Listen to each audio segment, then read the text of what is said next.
So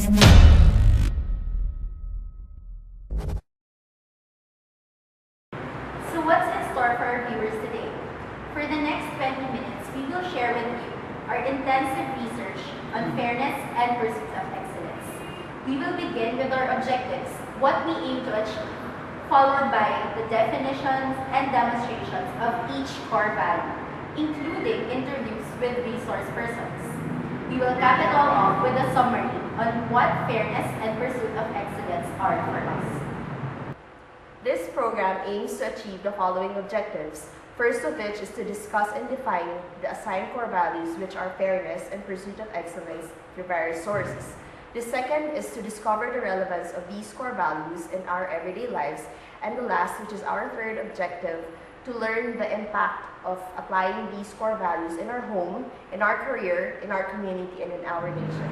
In today's world, we demand fairness. But what is fairness? And what does it really mean to us?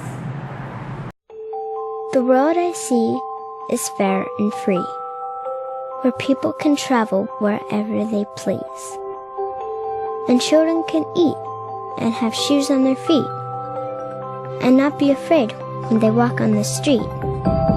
It's not like there has to be rainbows and bunnies, or streets full of people all dancing like dummies, but freedom to live, to learn, and to play, to just be yourself, and think your own way. The road I see may sound crazy to you, but hopefully, someday, you'll see it too. Receiving what is rightfully yours. Free from bias. No discrimination. Appropriate benefit. Fairness is not necessarily equality. Rather, it is giving what is rightfully and appropriately theirs without bias and discrimination. At home, my sister gets to do stuff I don't get to do, and it's kind of unfair. If you're at home fighting with your siblings, then that's not fair. Like, if you had a video game first and your sibling said, I want that! You might want to ask your mom. My family helps out with the chores. Everyone does their part to make a better community. Fair at home is cleaning up your toys after when you make the mess. Be fair here, be fair there. Be fair everywhere. Basically, I think of justice whenever fairness is mentioned. I demonstrate fairness in my field or at my field by following the due process, getting the two sides of the stories every time that there's a complaint filed to my office. And at the end, giving the necessary sanction that is due to the student. The best teacher. A fair school is a great school.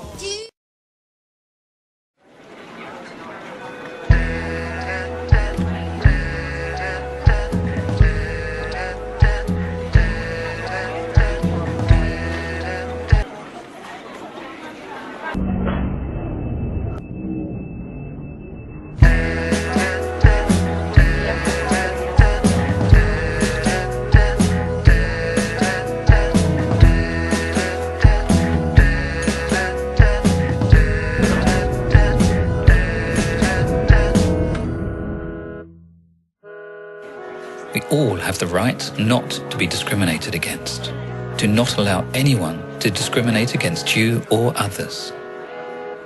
Discrimination hurts.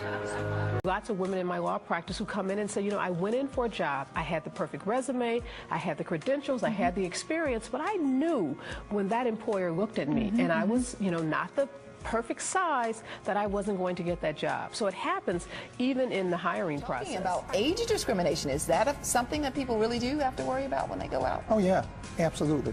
Your average 40-year-old, believe it or not, can be considered, you know, old. Age discrimination has been shown to begin in the mid-30s, which is kind of scary. And then the older you get, the issue becomes this person will want more salary and more benefits, and they impact our health care, et cetera. So those are all real things to think of. Train coming down this track. It came from Louisville and it's headed to Lexington. The first thing she said to me was that nothing is more important than basic human rights. And from that point forward, I knew that we were going to have a great chance of getting this to go forward. I really couldn't see how I could do anything except support it. Well, it's a signal to the population that we care about equality and fairness to all people. I mean, that's as American as apple pie. It came to my attention that gays and lesbians were being discriminated against. In the grocery store, the woman wouldn't take my money. It did not occur to me that she had seen the word lesbian and gay on my shirt. Think about it. Basic human rights. The right to be able to go into a restaurant and not be kicked out. Just this became a very public discussion in a whole lot of ways, but it had to have a broad leadership base.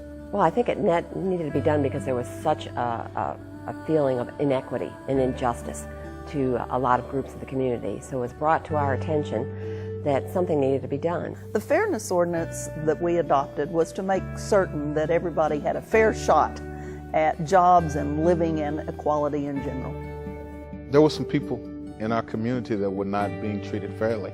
And it was important that we as the elected representatives, as the elected legislative body and the executive body of the Lexington Fayette Urban County government, that we put in place initiatives and laws and guidelines that ensured fairness in terms of treatment for all of our citizens. We had good leadership, both in the mayor's office and the council. By that I mean that they kind of got it. They understood the importance of fairness. And the city basically demonstrated that we care about all of our citizens. Lexington Fairness. Lexington Fairness. Lexington Fairness.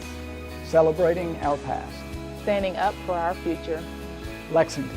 A city of fairness, equality, and diversity. Equal. Diverse. Fair. Lexington Fairness. Lexington Fairness. Lexington Fairness.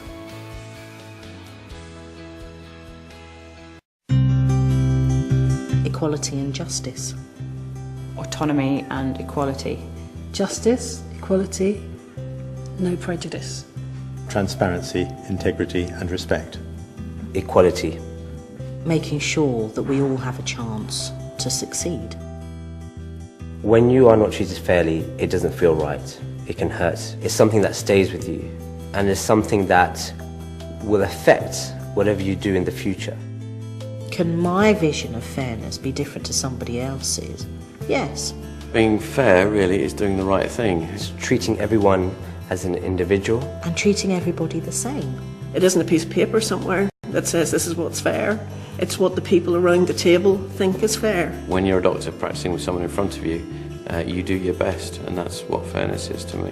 And I think it's achieved by professionals exhibiting integrity and behaving with transparency. Taking your time to understand that whole picture. And sometimes fairness means you have to make difficult decisions. People demand to be treated fairly. Most of us have these preconceived ideas about people. And I think that's one of the reasons why sometimes we don't treat people so fairly. Where there isn't fairness, wrong decisions get made and mistakes happen. You have to fight with yourself a bit to be fair all of the time, not to let your own prejudices get in the way. As an human being, you always have that a little bit of moment of madness. That's all we all do.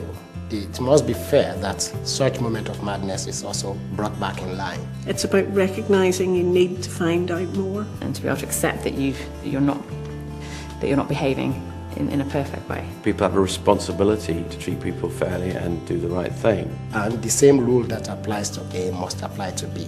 You can have as many rights as you like, but if there's no one who's responsible for fulfilling those rights, then it makes no difference. And how can we expect anything to change if we don't fight ourselves and make it the core purpose of what we do in everyday life? There's nothing restricted to professional practice in the concept of fairness. It's about what happens at a societal level, what happens institutionally, and what happens between individuals personally. I want to live where I feel that everybody's been given the best opportunities. In a fair society, that must be seen to be reflecting that all of us are subjected to the same rules, irrespective of who one is. Equality. Compassion. No prejudice. Respect. Equality.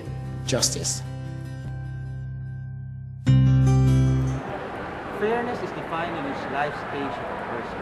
It mirrors what they value, such as a child with his or her siblings, how students and employees are treated, judges standing behind their decisions to support society, and a country leader paving the way to actualize equality and opportunities. Fairness is clearly a daunting task because it involves what you regard highly and will do everything to protect.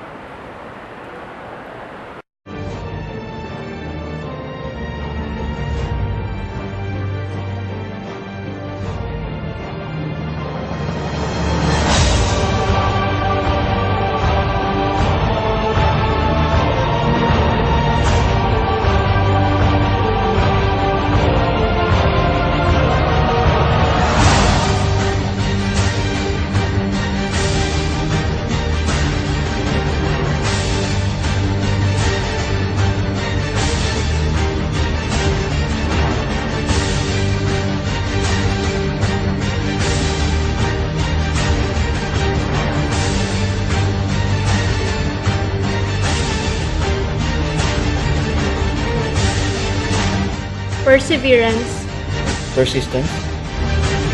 continuous improvement, strive.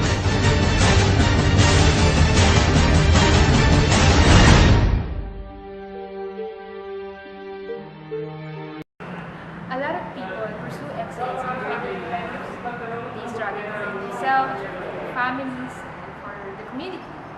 But the question is, what does excellence really mean to us?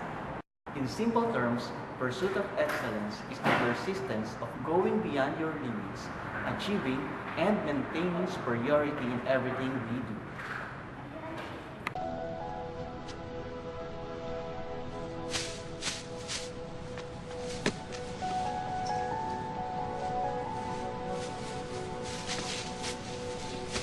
Hey.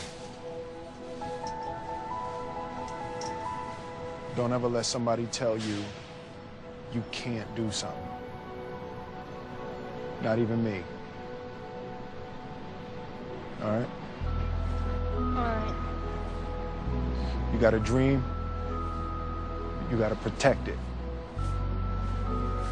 People can't do something themselves. They want to tell you you can't do it.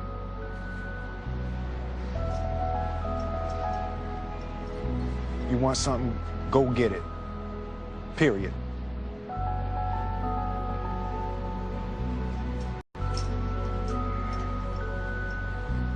Let's go. To redefine the term excellence and change it from a definite end goal and instead turning it into a journey. Well, excellence is very, very important in education. Now, I'm speaking from my field, in my field as a guidance counselor, because our primary role is for our students to develop them holistically. And guidance is an integral part of education. So excellence, I think, is very, very vital in the development of individual students. Well, the pursuit of excellence, I think, is good if it is to bring out the best in yourself, not if you want to be necessarily better than somebody else. And I don't think we should focus on, where do we stand in the world as the ranking in education, and people who are very ambitious then say we must be higher. No, the important thing is for each person to excel in their own life. Excellence must be a big part of everything what you do. Whatever you do, that's most important.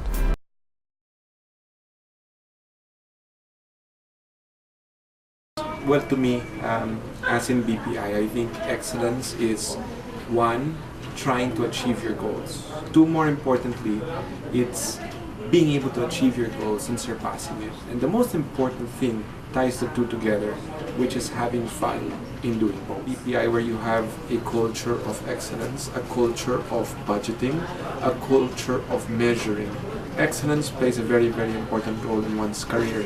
Also in the bank's performance, we pride ourselves at BPI for being very excellence-oriented, both in the way we measure it and both in the way we achieve our goals.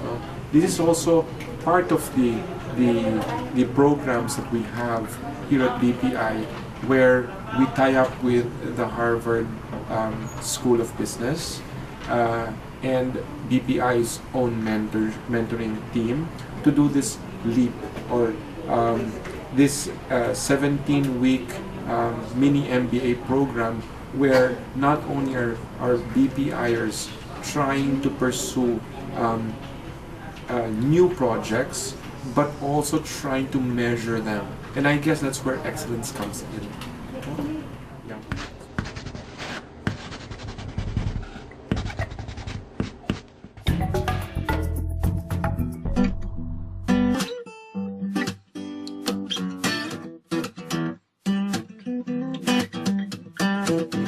Everything that is discipline. It is something that is internalized.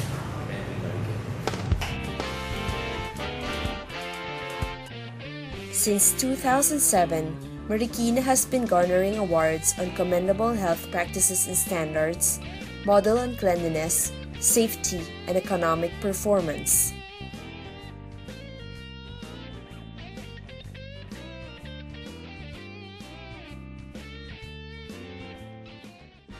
Despite numerous awards and citations, Marikina does not stop pushing for improvement and achieving excellence. This is evident in the community programs that they are implementing.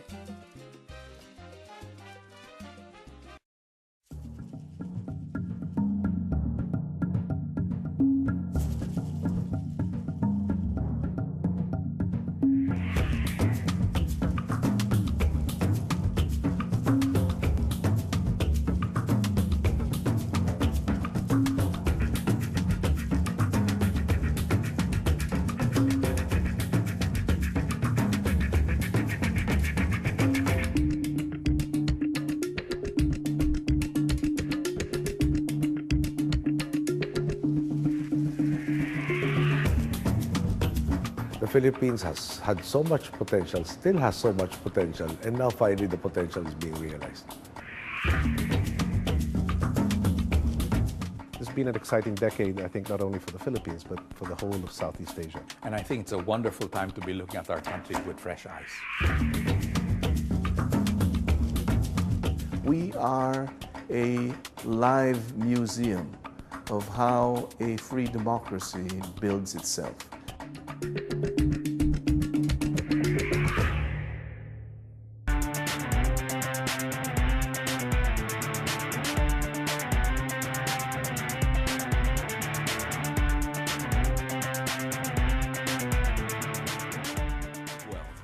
This is a narrow window of opportunity for our country where so many good things are happening, and I think it's a wonderful time to be looking at our country with fresh eyes. We now believe that our country is headed towards much more progress than we've seen in recent history.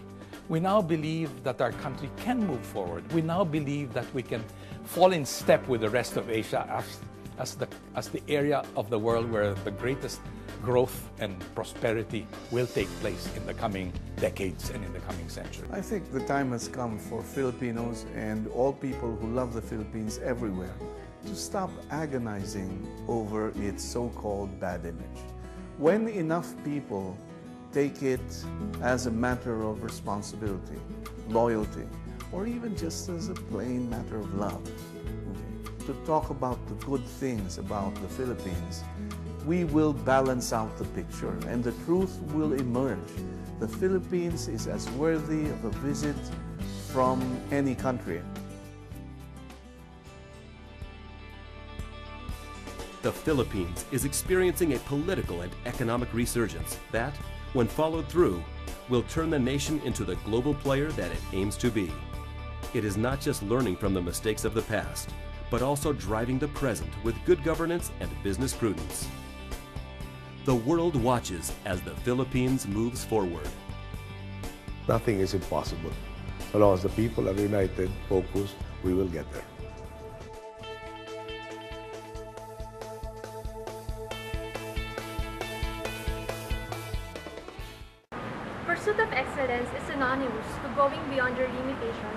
manifest through discipline and training for the ultimate goal of achieving something.